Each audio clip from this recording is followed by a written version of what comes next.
Channel స్వాగతం.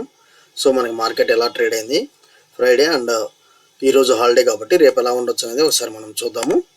So మనకి వరుసన 3 holidays వచ్చినాయండి. 3 హాలిడేస్ తర్వాత సో ఎలా ఉండొచ్చు అనేది ఒకసారి చూద్దాము. మనకి నిఫ్టీ 50 చూసినట్లయితే 22,096 దగ్గర క్లోజ్ అయింది అండ్ విత్ 84 పాయింట్స్ అప్తో మనకి ట్రేడ్ అవ్వడం జరిగింది. సెన్సెక్స్ కానివ్వండి, మనకి నిఫ్టీ బ్యాంక్ మనకి అన్ని పాజిటివ్లోనే ట్రేడ్ అయింది. కాకపోతే మనకి నిఫ్టీ ఐటీ వచ్చేసి బాగా మనకు కరెక్షన్ అయితే చూస్తున్నాము. సో ఎవరైతే ఐటీ స్టాక్స్ హోల్డ్ చేస్తున్నారో వాళ్ళకైతే నెగిటివ్ పోర్ట్ఫోలియో అయితే నెగిటివ్ ఇంపాక్ట్ ఉంటుందండి. ఎందుకంటే మనకి దగ్గర 2.33% అంటే బాగా కరెక్షన్ అయింది. సో ఓవరాల్గా నిఫ్టీ 50 లేకపోతే ఇది అట్లీస్ట్ 250 పాయింట్స్ అప్ అన్నట్లుగా కూడా మనకి కనిపించేది. కాకపోతే విత్ ఐటీ అనేది బాగా నెగిటివ్లో ట్రేడ్ అవ్వడం వల్ల మనకి మినిమం 0.40% అప్తోనే మనకి నిఫ్టీ అనేది ట్రేడ్ అవ్వడం చూస్తున్నాము. అండ్ మోర్ ఓవర్ మీరు చూసినట్లయితే గిఫ్ట్ నిఫ్టీ వచ్చేసి 22,069. సో నిఫ్టీకి గిఫ్ట్ నిఫ్టీకి మనకి అంత డిఫరెన్స్ అయితే ఏం లేదు. కాకపోతే మనకి మేజర్గా మనం గమనించాల్సింది ఏంటంటే మనకి Russia after long time terrorist attacks అయితే జరిగినాయి. సో దానివల్ల ఏదైనా నెగిటివ్ ఇంపాక్ట్ ఉండొచ్చు అనేది ఒకసారి మనం చూద్దాము. సో మనకు వచ్చేసి ఇది ఫ్రైడే ఈవినింగ్ న్యూస్ వచ్చిందండి, ఫ్రైడే ఈవినింగ్. సో అది వచ్చేసి ఆ న్యూస్ ఎంతవరకు మనకి నెగిటివ్ ఇంపాక్ట్ ఉంటుంది అనేది మనం ఒకసారి చూద్దాము. మేజర్గా చూసినట్లయితే మనము ఈవెన్ యూరోపియన్ మార్కెట్స్ నెగిటివ్లో ట్రేడ్ అవ్వడం చూస్తున్నాం మనం ఇక్కడ. European markets and S&P Nasdaq మనకి ఒక ఫ్లాట్లో ఉందండి. సో మనకి రేపు ఎలా ఉండొచ్చు అనేది ఒకసారి మనం లెవెల్స్ ఒకసారి చూద్దాము. మన ఆప్షన్ చైన్ డేటా ద్వారా ఒకసారి గమనిద్దాం. సో మనకు వచ్చేసి ప్రస్తుతం మార్కెట్ 22,100 హాల్ట్ దగ్గర ఉంది. సో నాకు ఇమీడియట్గా వచ్చేసి 22,100 ఎప్పుడైతే క్రాస్ అవుతూ ఉంటుందో మనకి దగ్గర ఇది 22,200 అనేది నాకు ఇక్కడ కనిపిస్తుంది. కాకపోతే మనకి 22,000 కనుక ఒకవేళ ఇది 22,000 కనుక మనకి బ్రేక్ అయితే మాత్రం దగ్గర మనకి 22,800 లెవెల్స్ అయితే మనకి క్లియర్గా ఉందండి. అవి మనకి ఇంతకుముందు లెవెల్సే మనం అది గమనిస్తున్నాము. ఈవెన్ మనం మన చార్ట్ ద్వారా కూడా చూద్దాము. ఓకే. అండ్ ఇంకోటి వచ్చేసి మనము బ్యాంక్ నిఫ్టీ కూడా ఒకసారి మనం దీని ద్వారా గమనిద్దాము. సో బ్యాంక్ నిఫ్టీ మనం చూసినట్లయితే మనకి వచ్చేసి 46,900 లెవెల్స్ దగ్గర ఉందండి. ఇది రౌండ్ ఫిగర్ 47,000 వన్స్ క్రాస్ అవుతూ ఉంటే నాకు దగ్గర అప్ సైడ్ మూమెంటం వచ్చేసి ఫస్ట్ 47,200 నాకు ఇక్కడ కనిపిస్తుంది. 47,200 దెన్ 47,500. ఓకే. సో నాకు అప్ సైడ్ మూమెంటం అయితే ఈ లెవెల్స్ చూస్తున్నాను. లేదు మనకి డౌన్ సైడ్ మూమెంటం అయితే మాత్రం నాకు దగ్గర 46,500 లెవెల్స్ అయితే కనిపిస్తుంది.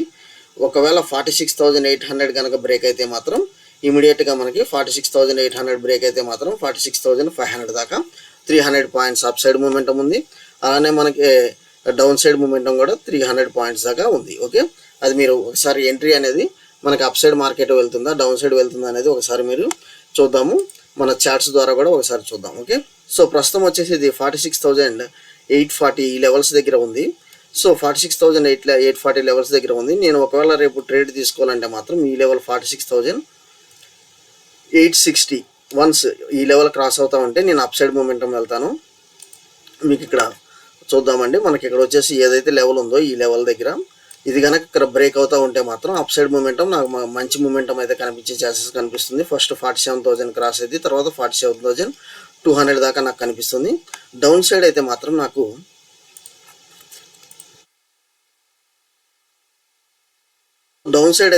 ఈ లెవెల్స్ కనుక బ్రేక్ అయితే మాత్రం నాకు దగ్గర 46,200. సో మనకి డౌన్ సైడ్ మూమెంటం కొంత ఫాస్ట్గా ఉంటుంది. అది ఒకవేళ రేపు ఈ లెవెల్ దాకా మనకి చేరుతుందా లేదా అనేది ఒకసారి చూద్దాము. సో మార్కెట్లో ఏదైనా కొంత నెగిటివ్ స్పెక్యులేషన్ రన్ అవుతూ ఉంటే మాత్రం కొంత క్రాష్ అవడానికి అయితే ఛాన్స్ అయితే ఉందండి మార్కెట్. సో అది ఎంతవరకు మనకి ఆ రష్యా మీద ఇంపాక్ట్ ఎంతవరకు మార్కెట్లో రేపు కనిపిస్తుంది అనేది ఒకసారి గమనిద్దాం. ఓకే. నెక్స్ట్ వచ్చేసి ఒక స్టాక్స్ చెప్తానండి. స్టాక్స్ అని అడిగారు కదా. సో ఈ కొన్ని పెన్నీ స్టాక్స్ దగ్గర లాస్ట్ ఇయర్ హోలీ నుంచి ఈ ఇయర్ హోలీ దాకా చూసినట్లయితే 6,220% దాకా ఇచ్చిందంట. సో అవి ఏంటంటే మనం అవి కూడా ఒకసారి మన వాచ్ లిస్ట్లో పెట్టుకొని మనం గమనిద్దాము. మేజర్గా మీరు చూసినట్లయితే ఇది టినీ అగ్రో దగ్గర 6,220% అప్లో జస్ట్ 1 ఇయర్ రిటర్న్స్ 6,220%. నెక్స్ట్ ఇది కేసర్ ఇండియా, ఎస్జీ మార్ట్, జై బాలాజీ నియర్ అబౌట్ 1000% రిటర్న్స్ ఇచ్చింది జస్ట్ 1 ఇయర్లో. సో వీటిలో కొన్ని పెన్నీ స్టాక్స్ ఉన్నాయండి. ఇది టినీ అగ్రో చూడండి, ఇది వచ్చేసి స్మాల్ క్యాప్ కంపెనీగా మనం పరిగణన చేస్తాము. Next kesar India, SG mart. So ఇవన్నీ చూసినట్లయితే మీ రైట్ సైడ్ ఇవన్నీ రిటర్న్స్ అండి, పర్సంటేజ్ ఆఫ్ రిటర్న్స్ 6,220%. సో ఎవరైతే ఒకవేళ వీటిల్లో అట్లీస్ట్ ఒక స్టాక్ అన్నా ఉన్నా కానీ మనకి మల్టీ బ్యాగర్ మన పోర్ట్ఫోలియోలో మంచి పాజిటివ్ ఇంపాక్ట్ అండ్ మంచి మూమెంటం ఉంటుంది. ఓకే, కాకపోతే ఇవి లార్జ్ క్యాప్స్ ఎవరైతే హోల్డ్ చేస్తున్నారో చూడండి, BHEL Bharat heavy electronics, REC, power finance corporation, ఇవి కూడా నియర్ అబౌట్ 200% దాకా మనకి ఇక్కడ చూస్తున్నాము, near about 200% returns. So even not only small companies or penny stock అండి, ఈవెన్ లార్జ్ క్యాప్స్ కూడా కొన్ని స్టాక్స్ బాగా ఇచ్చినాయి, అది మీరు ఒకసారి చూడండి. సో ఈ యొక్క స్టాకు కొన్ని మనము సర్ప్రైజింగ్ చూసినట్లయితే ఇది టిని అగ్రో చెప్పాను కదా, 6550% రిటర్న్స్.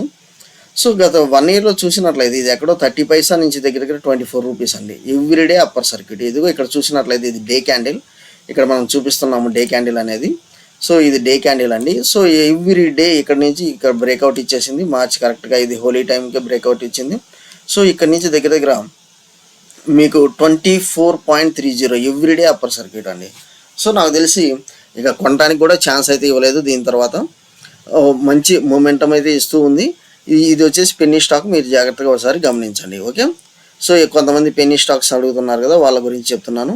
ఇవన్నీ ఇంతకుముందు పెన్నీ స్టాక్స్ అండి, ఇప్పుడు వచ్చేసి పెద్ద స్టాక్ కింద అయిపోయింది. సో 500 రూపీస్ ఇది చూడండి, ఇది వచ్చేసి దగ్గర ఇది కూడా మనకి నియర్ అబౌట్ 35 రూపీస్ నుంచి 500 రూపీస్. సో జై బాలాజీ ఇది వచ్చేసి దగ్గర మనకి 93 రూపీస్ నుంచి 900 రూపీస్. వ్యారీ ఇండస్ట్రీస్ ఇది వచ్చేసి మనకి దగ్గర చూడండి. సో ప్రతి ఒక్కటి ఇది మల్టీ బ్యాగర్ రిటర్న్స్ అయితే జరిగింది. ఇవి కూడా మీరు ఒకసారి మీ యొక్క వాచ్ లిస్ట్లో అయితే పెట్టుకోండి. ఓకే, మీ యొక్క వాచ్ లిస్ట్లో అయితే పెట్టుకోండి. అండ్ మోర్ ఓవర్ సో వాటిలో మీరు ఇన్వెస్ట్ చేయాలంటే కదా కొంత స్టాక్ అయితే ఇన్వెస్ట్ చేయండి. మనకి మేజర్గా రీసెంట్గా మనం చెప్తున్నాము GTL ఇన్ఫ్రా అనేది మన రాబోయే మల్టీ బ్యాగర్ రిటర్న్స్ అయితే ఇవ్వబోతుంది, అది మీరు ఒకసారి మీ యొక్క వాచ్ లిస్ట్లో పెట్టుకోండి. ఓకే, ఊర్జా కానివ్వండి, ఇవన్నీ ఇప్పుడు పెన్నీ స్టాక్స్ నెక్స్ట్ కాబోయేవి, ఇవి ఆల్రెడీ అయిపోయినాయి, నెక్స్ట్ జరగబోయేవి కొన్ని స్టాక్స్ మనం డిస్కస్ చేస్తున్నాం, అవి అయితే మీరు ఇన్వెస్ట్ చేయండి. నెక్స్ట్ వచ్చేసి ఇక్కడ మనకు IPOs ఉన్నాయండి, 2 IPOs. సో 2 IPOsతో ఏది చేయాలి ఏందనేది మనం ఒకసారి ఇక్కడ చూద్దాము. ముందుగా చూసినట్లయితే నమాన్ ఇన్స్టోర్ ఇండియా, ఇంకోటి విశ్వాస్ అగ్రి సీడ్స్.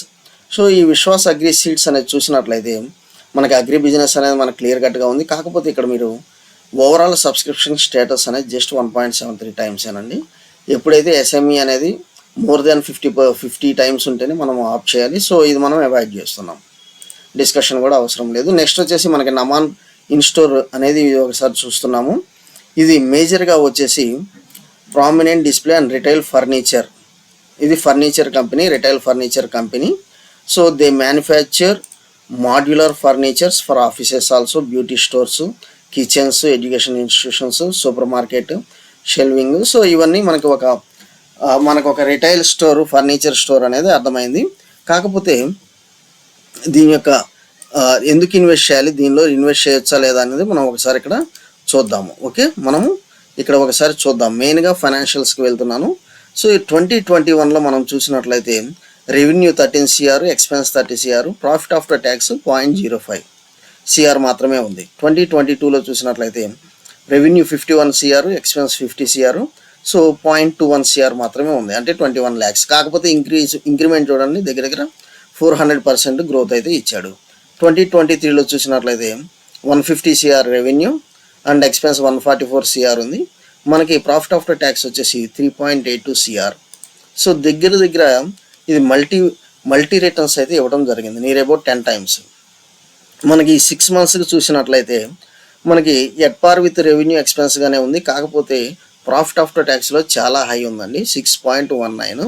సో ఇది ఓన్లీ 6 months కాబట్టి ఇంకో 6 months కలుపుకోండి, 13 CR. సో 3.82 CR నుంచి 13 CR గ్రోత్ అంటే మంచి గ్రోత్ ఇస్తున్నాడు. సో అందువలన ఎవరన్నా ఒకవేళ ఇన్వెస్ట్ చేయాలనుకుంటే దీనిలో అయితే పెట్టుబడి పెట్టుకోండి. దీని GMP కూడా చూస్తాము. నమాన్ ఇన్స్టోర్ ఇది వచ్చేసి దగ్గర చూడండి 79% మనకి లిస్టింగ్ గెయిన్స్ ఇవ్వబోతుంది. సో మనకి ఎంత ఇన్వెస్ట్ చేయాలి అనేది చూసాము. మనం ఇక్కడ చూసినట్లయితే సో 1.42 lakhsకి మనం ఇన్వెస్ట్ చేసినట్లయితే నియర్ అబౌట్ 80,000 అనేది మనకి లిస్టింగ్ గెయిన్స్ ఉండబోతుంది. నియర్ అబౌట్ 80,000 అనేది లిస్టింగ్ గెయిన్స్ ఉండబోతుంది. సో ఎవరి దగ్గర అయితే అమౌంట్ ఉంటుందో వాళ్ళు ఇన్వెస్ట్ చేయండి. ఓకే, థ్యాంక్ యూ అండి. సో మీకు నచ్చినట్లయితే వీడియోని లైక్ చేయండి, ఏదన్నా ఉంటే మన కామెంట్ సెక్షన్లో కామెంట్ చేయండి. So Nifty, bank Nifty levels జాగ్రత్తగా అయితే ట్రేడ్ చేయండి. Thank you.